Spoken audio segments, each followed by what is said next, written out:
I might as well be the one behind that Internet Explorer Twitter account because holy wow am I late to my reviews. To be entirely honest with you guys, I wanted to review this back in May, which is still kind of late, but it's a lot closer to the day that Captain Marvel released than the first couple weeks of August. I saw this movie the weekend it came out, so my excuse is that I wanted to make sure that the script was a lot more analytical rather than a collection of ragey and angry paragraphs. Yeah, I was upset by this movie. There were moments of it that I would say were more enjoyable than others, but they were moments that everyone else would probably also agree were just high points of the movie. Point being that this movie didn't take any unique turns or have any display of brilliance that really stood out to me. I'm not saying that everyone else is wrong and that I'm some uber critic that stands head and shoulders above the rest in terms of quality. I'm saying that I feel very strongly that the few points that I liked about this movie that I will eventually get around to are points that will make most everyone else say, yeah, I like that too, instead of saying, oh yeah, that's an interesting take. And a lot of that has to do with how linear this movie is.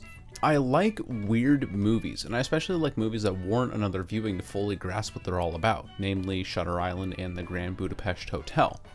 Yeah, sure, the Marvel movies are fun and all, but I wouldn't choose to watch most of them again unless some friends or family felt like watching a Marvel film as a group that day, mostly because they don't contain the kind of details that can be analyzed and argued over and discussed over and over again. To me, Captain Marvel is by far the worst of all their films when it comes to this, or at least competing for worst along with these palette swaps. Something that I've always liked and come to appreciate after having directed a few short films and sketches of my own is creative and dynamic camera work. What I mean by this is that something will stick with me is when I see the camera intentionally frame something in an unorthodox or unusual way, or when I see the camera move with where the character is looking. To give an example, Wes Anderson films always have a scene that places the main focus of a shot directly in the center of the shot or kind of off in one of the lower corners. To make the framing even weirder, characters usually have their face directly in the center of the shot, which cuts off the lower half of their body most of the time, and the cut lasts for about half a second longer than one would expect while said character delivers some form of monologue. It's unsettling and different, yet an iconic facet of Wes Anderson films. This creative take on cinematography doesn't hurt his films either. Most of them do well and are received with at least somewhat decent critical acclaim. I'm not expecting everyone to copy his style though, but what I am saying is that I would hope that Marvel, which is owned by one of the largest movie companies in the world, would take some creative license with their cinematography, especially when it comes to the movie that's literally named after the studio itself. I get that CGI is inexpensive and is a massive part of these films and all, but the first thing that I see as a massive letdown in Captain Marvel is how flat and lifeless the camera work is. It's like the creators of this movie in particular took the textbook definition of how to shoot scenes literally, while ignoring the potential creative license that different scenes could have offered. Instead, everything plays out as one would expect. Take for example the chase scene on the public tram where Captain Marvel, or Vers as she's known at this point in the movie, is trying to hunt down a shape-shifting Skrull. The Skrull could be anyone aboard the train, which creates an element of the unknown and of suspense. We the audience don't know which human the Skrull has impersonated, and neither does Vers, and it's that feeling of not knowing where your enemy is that creates a feeling of dread. The scene, however, uses a bunch of close angles and over-the-shoulder shots that don't give a lot of room for anything else to move into it. I get that that could be limited because of how narrow the carriage is, but I think that the feeling of suspense could and should have been amplified by adding one very simple shot. Put the camera on the ground at a wide angle so that you get plenty of extras in there, with Brie Larson in center frame at the end of the train, of course. What this does is it communicates that there are a lot of people on the subway, and the Skrull could be literally any one of them, with just one shot. Now if Marvel was feeling extra creative, they could have had one wide shot like that on one end of the train, then when Brie Larson slowly turns around, the shot cuts to the other end of the train. With two very simple shots, the movie has now compounded the feeling of we actually have no idea where this thing is. And if you don't take my word for it, then look at pretty much any decent horror film and you can see that they use weird camera angles to make the audience feel generally uneasy. Tonally, this movie is a complete mess. So it starts off with this fight scene with lasers and sci-fi stuff, which means that it combines these cool grays and blues with the fluorescence of, well, lasers. The suits for the characters pop out as well, and it's honestly one of the coolest opening sequences of any Marvel movie to watch, just because of the way that the lasers add a sort of shock value to the darkness of the setting. Actually, the movie starts off with a hand-to-hand combat training thing with Jude Law, but I was late to the movie the first time I watched it, and when I saw my reviewing for the sake of this review, I didn't really want to remember it being in there to begin with. There's really nothing that's said or done in the training sequence that really says or does anything to change the movie, and I honestly liked it better when I didn't know it existed. For the sake of this review, and as far as I'm concerned, the movie actually starts off with a fight scene where the Kree are hunting down the Skrull. The stark contrast between lasers and earth tones adds a shocking element to it, but with the way that other movies in the sci-fi genre have gone lately, we've learned to expect the visual impact brought about by the bright flashes of lights against much darker scenery. Even when Vers is eventually kidnapped by the Skrull, her daring escape through their ship is visually what we expect from a sci-fi movie. First few minutes of the movie and we're settled in for a sci-fi action film, and with it the default sci-fi lighting and color correction. Then when Vers escapes to Earth, it's like the movie suddenly switches genres entirely. She and Fury team up on Earth to stop the Skrull, meaning that the movie has now subverted our initial expectations and become a less charismatic version of Men in Black, with even less aliens because the aliens that are in this movie either choose to look human or are pretty much humans themselves. The colors change too, going from vibrant and futuristic sci-fi colors to more or less, well, natural colors. Neon reds and greens and oranges become brown, gray, and more gray.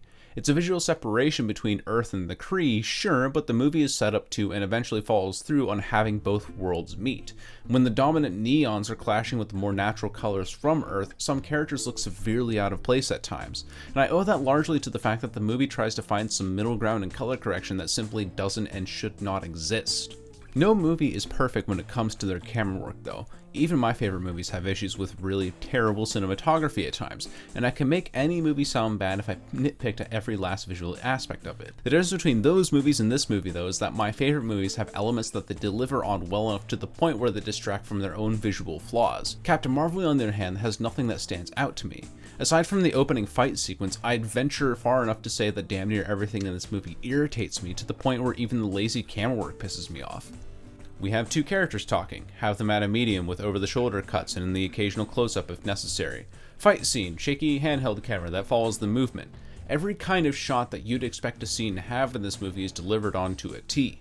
Just like my subway example though, I don't expect every scene to have some crazy angle or do something completely different. I'm saying that a bit of creativity or at least an extra bit of effort would have been nice to see here. Actually, that's actually my feelings on the movie in its entirety. A bit of creativity or extra effort would have been nice to see, because there really is none. This movie is set in 1995, and another thing that this movie tries to do is point out all of those nostalgic references that people who were alive and had a working memory would remember, so most likely the parents of some of the young children in the audience. Things like Radio Shack, Blockbuster, dial-up internet, floppy disks. It all felt surreal in a way, because even though I wasn't born yet, I grew up on the tail end of that era and was more distracted by remembering that Radio Shack filed for bankruptcy twice in the last 4 years than I was by the scene that played out around the store. I mean, Captain Marvel, look, we get that you like your nostalgic references and member moments, but we've already seen Ready Player One. A lot of the humor that comes from this movie comes out of these nostalgic moments that are self-aware jabs at society in the 90s. They're funny ones, but we all know that Marvel can't just stop at one, and it gets a bit old after a while. Oh yeah, remember how we used to have public landlines? Oh yeah, remember Blockbuster? Oh yeah, remember having to wait for a CD to load so that you could get to your 240 kilobytes of data downloaded onto your shoebox of a computer? Oh man, those jokes can never get old. If you want a show that exists in a past time period that naturally goes along with being stuck in the past, look no further than Stranger Things. A lot of the suspense that came from the last episode of Season 3 would have never existed in the modern world because of these. Yet there's never a point where a character says, "Wow, this method of communication is very inconvenient," or, "Man, I really wish I had all the world's knowledge in my back pocket right now," which keeps it grounded in its time. You don't need to tell the audience that a computer from the 90s is slow, because that reminds them that they are watching a film that's a window into the past, rather than being immersed in a fun story that's set in the past. As some of you may know, I went on a trip to visit some family and friends at the end of July, and during that time I managed to record a short film sketch sort of thing. And when I ran the script idea through my friend who has far more screenwriting experience than I do, he pointed out moments where I had written a line that would directly address a fallacy or a plot hole in the storyline of the sketch. He explained that it would be best to omit these points, because if the characters in the video address the plot hole, then the audience starts thinking about that plot hole. By keeping those lines in, the captivating elements of the story would have been lost, because now the audience is distracted by self-aware writing. It's the cinematic equivalent of having your rock in your shoe. That rock in the shoe, though, is nothing compared to the issues that I have with the rest of the film's writing and characters. The way that the film reveals its major plot points reminds me of like Anthony Sullivan or Billy Mays commercials, where instead of giving you a sweet new deal, it completely changes the theme and direction of the characters. Hi, I'm Jimmy Sandals, and I'm here to tell you that in Captain Marvel, the character Varys crash lands on Earth following a daring escape from the hands of the dangerous Skrull. Alone and in a foreign environment, she needs to go against impossible odds to reconnect with her people. But wait, if you keep watching, you'll find out that she's actually human. And instead of being a sci-fi action film, we've now become a heist film to uncover the secrets of Varys' past while hunting down Skrull where we can find them. The movie does a complete 180 by confirming through aggressively interjected flashbacks that Varys isn't Kree after all, but a human with memories of being persistent even when other people told her that she couldn't do something. I think there's some message hidden deep inside here, but I'm not inclined to look into it right now. Then the movie flips its story upside down, as it turns out that the Kree were evil all along, and the Skrull were just the good guys looking for a place to flee to following the destruction of their home planet. They simply wanted to blend in and have the freedom to start life anew, and that was easily attainable for them because of how they could change their physical appearance to be more human. I feel, man, there's something I'm missing here, but I can't quite seem to find out what it was. To recap, not only is the movie changing its tone, but it changes the entire premise as well, twice.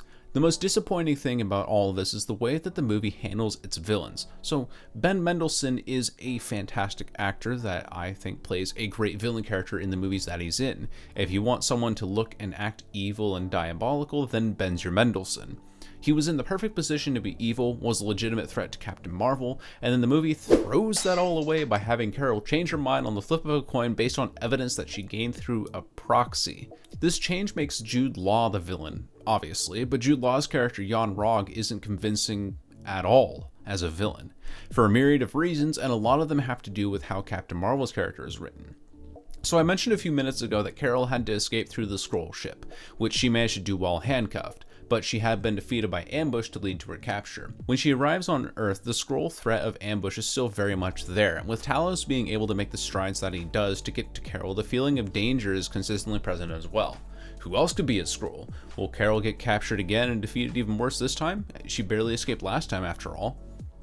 The Skrulls seem to be slightly stronger than the average human and kind of on par with the Kree, and the Kree have the advantage of weaponry, but the Skrull have the advantage of strength and the access to the element of surprise, which is also a huge advantage to their side. When the villain becomes the Kree, well, we already know that Carol can defeat something that's proven to be stronger than the Kree in this movie, both in presence and in power. The Skrull consistently hunt down the same information that Carol is after. They manage to subdue her through clever tactics, and they have the ability to mimic anyone, which gives them all of the authority that they will ever need. For the majority of the movie, we see the Kree sitting in their ship, saying that, oh, they will eventually get to Carol. Oh man, they'll get back to her eventually. Let me just sit in this chair a little more intimidatingly because I'm really a villain to be feared. Needless to say, the latter act of this movie and a moment that's meant to be climactic is, well, anti-climactic. There's nothing left for Carol to defeat, and the most that she did was make some friends along the way, which leads me into discussing why I hated Captain Marvel as a character in this movie. So some people have told me that Carol Danvers is this badass character with flaws and a killer personality to boot in the comics. You know, the things that make characters interesting. I find it hard to believe because of how she's been represented in this movie. It's a misrepresentation, if you will. Captain Marvel in this movie gains nothing interesting by the end of the movie, has almost nothing about her character that makes her understandable or likable, and she has nothing that challenges her when the end of the movie does come around. I am repeating myself slightly here, but as far as hero films go, one of the ways that you build tension and have a story carry weight is by making the character uncertain in themselves, or pitching them against a seemingly insurmountable power that they have to fight or they'll die.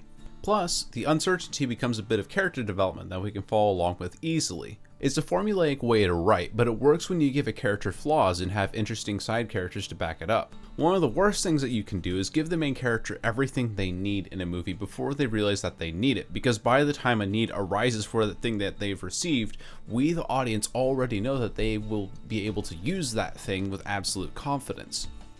The most tense moments in the Black Panther movie are the one-on-one combat trials, because I guess we don't really know how well T'Challa would have held up against his opponents.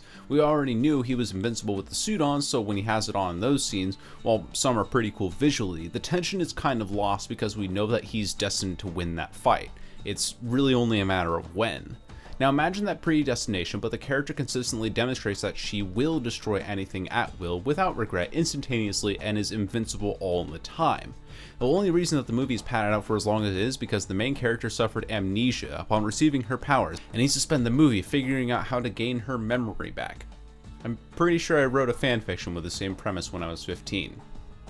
Captain Marvel starts the movie in full control of her powers and has no regard for any damage that she causes. The scene where she barely escapes the Skrull ship she does while handcuffed, which clearly shows that she's capable of taking on a dozen enemies in hand-to-hand combat. She smashes through the roof of a blockbuster and walks out mostly unscathed, meaning that any physical threat that may come her way has no power, because if she can survive a fall from space and walk out unscathed, then how are we supposed to feel like she's ever under threat from anything later on? You could probably throw the entire US nuclear arsenal at her and she still wouldn't be injured. So, great. We have an invincible character who doesn't need to grow in any way to learn how to use her powers. Then the movie robs the audience even further, and yes, I'm saying robs because to sell a ticket to a movie that has as little substance as this is basically robbery, by not giving Captain Marvel a single likable character trait.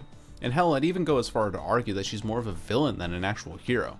Most villains, I'd say, are usually characterized by having, little care for their surroundings, see the people that are around them as a means to an ends, and cause destruction either because they can, or because it's in the way of their ends and they simply don't care about what they're destroying. Carol, in this movie, breaks through the ceiling of the blockbuster without regret, breaks into a Radio Shack to get some equipment, steals a motorcycle because the owner was harassing her in the bar, and then destroys a jukebox for no other reason aside from just cause. The only logical reason I can see these things being written in is for the sake of comedy, but telling a good joke means that you need to have a good setup and a good payoff. Now, Marvel is a little ham-fisted when it comes to their jokes sometimes. That is America's ass. But to their credit, they do make them work somehow. Nothing that Carol does in this movie, though, is ever set up as a joke, and it never has a punchline later on. I think that her breaking through the roof of the blockbuster would have been vastly more entertaining if she said something like, "Oh no, I completely totaled a blockbuster back there. That's not going to look good on my rap sheet," or something like that, at least when she gets her human memories back. The two scenes that culminate all these problems together are the army bunker scene and the scene where Carol meets up with her friend Maria, who had long believed Carol to be dead. Both of these scenes are fine in their own right and would be great fits for movies themed around them specifically, but they are both scenes in which I definitely dislike Carol the most. The short version is that Carol is boring, and Brie Larson plays a very boring character who, A, can't die, which leaves out dramatic tension, not because she's needed for 2 scenes in Endgame, but because she is quite literally invincible. B, has no overarching character flaws, like how Peter Parker's inexperience and irrational thinking cost him his suit in Spider-Man Homecoming, and C, is pretty much expressionless or carries some predictably subtle and concrete emotions around her, particularly smugness. I'm trying to make it clear that I'm not hating on the character just because she's some feminist symbol, as some idiots have led people to believe. The reasons for why I believe she's a terrible character is just a result of bad writing, not a political message, you overly sensitive man-children. The bunker scene is arguably the most suspenseful section of the entire movie, and surprisingly some of the camera work wasn't half bad. It sets the scene, and even though Carol is, as I've already said many times, invincible, the way that the scene plays out almost made me forget that her invincibility was a thing. Despite how cool some of these shots are, it's the scene in the waiting room preceding it that baffles me. So for those of you who haven't seen the movie and are just here to listen to a good old-fashioned video essay, thanks for making it this far into the video. We're like, what, 20 minutes in now? Anyway, if you have seen the movie, you probably all remember what happens here. So Fury and Carol are looking for information, and because of Fury's high standing as a SHIELD operative, he's granted access to said secret information. What they don't know is that there's a Skrull that has infiltrated the base, is impersonating Fury's boss, and has ordered soldiers to the waiting room to detain the two. Fury and Carol get suspicious after waiting for too long and they decide to break out of the room. And Fury does this thing that we already saw in Ant-Man, where he takes the fingerprint of someone else and imprints it on some gel or wax to simulate their fingerprint being read on a thumbprint reader. Then he presses it to the door and it opens to another room with another locked door, which Carol over here decides to blast wide open with her magic fists.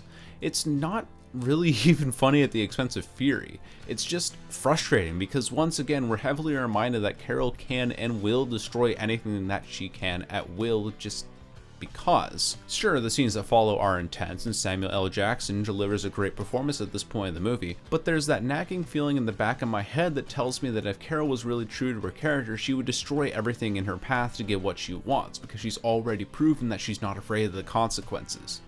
A friend of mine who was affectionately called Mom by my group of friends despite being a guy, likened Carol's character in this movie to being the kid in the group that wants to be tough for the sake of attention and just being tough, and I kind of have to agree with that analogy. Hey, watch me destroy this jukebox, oh look at how cool I am, personal property damage, fuck yeah. Yet instead of having all the spunk that comes with a kid that wants to be tough, Carol is surprisingly dull and uninteresting, a lot of which comes through in her performance and a lot of which is most painfully obvious during her discussion with Maria. One of the things that I see that really sells an actor's performance is when they have believable, emotional reactions. This is usually exemplified by subtle changes in the actor's facial expressions, whether that be them raising their eyebrows slightly or moving their head or even their body to make those expressions even more dynamic. If you've ever thought that an actor acted terribly in the scene, it was probably because they weren't making those extra efforts necessary to make their character more believable. Lashana Lynch, who plays Maria, does an excellent job of making her character relatable and believable. Her reaction to seeing Carol was a bit underwhelming in my opinion, but I understand that some people had different reactions to not seeing someone for years, and maybe Maria's a bit of an internalizer when it comes to that. During the scene where the two are talking over the table, Maria does exactly what I expect from a good actress. She puts movement into her expressions. She pauses when she talks naturally, like she's looking for the right words to say, and she raises questions that seem reasonable to her. That last one may be a bit of an odd point to point out, but far too often I've seen movies use moments like these to have a character just spew exposition that's largely unrelated to what we already know about the character. It's just an overall solid performance from Lynch in my opinion. I also think that the exposition that's given in the scene is far more interesting than any other scene relating to Carol's past before it. So imagine if we had no idea who Maria was leading up to this point, or at least had no idea what she looked like. And we knew next to nothing about Carol aside from the opening sequence with the scroll where they try to probe her memory for information. The reveal of Maria would have been so much more powerful, and the discussion about Carol's past would have done two things. One, it would have given Maria much more to do aside from confirm what we could already gather from the rest of the movie. 2. The sudden exchange of information at the drop of a hat would have been suspicious, considering how the scroll always seemed to be one step ahead, making their appearance at Maria's house later on even more interesting. I'd like us to compare Maria to Carol in this scene. It will be immediately clear as to why I so passionately dislike Larson's performance here.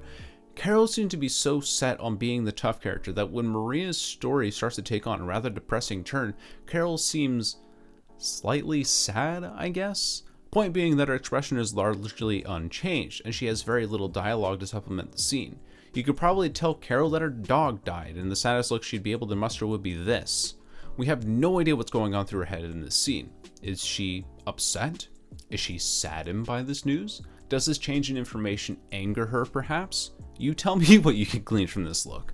All I understand from this is that Maria is a character with actual emotions, while Carol has to be this tough girl who doesn't show emotions because she has to be tough. I mean, come on, Marvel.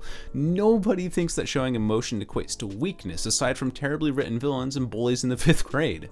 Her toughness and lack of emotion may be a way of Marvel showing how her traumatic past caused her to become numb to emotion, but the way that the movie shows off her upbringing is done so terribly. If you weren't tired of convenient amnesia tropes already, this movie tries to tell Carol's backstory through, get this, seemingly random and unwarranted flashbacks. Some of them are related to the crash that led to Carol gaining her powers and losing her memory, which is fine, I guess, because that's how you cover an amnesia arc. Others are related to Carol's upbringing directly, as she has flashbacks to several times where she was mocked and beaten down, only for her to stand back up again. It's these points of the movie that most people will argue are the points where the feminist political message shines through the most, and I see where those people are coming from, because the people who doubt and mock Carol throughout the movie are exclusively men. So feminist or not, though, there's no denying that these flashbacks are terribly timed, poorly executed, and they don't do anything to add to her character. What makes the flashbacks even worse is that they distract from the horribly disjointed main story instead of adding to it. They span across several largely unrelated events, and most of what's said in these flashbacks can already be inferred from the present story. They're distracting and make the audience think more about them than they are about the story at hand. You know, the one about stopping shape-shifting aliens that could potentially take over the world? That story? No?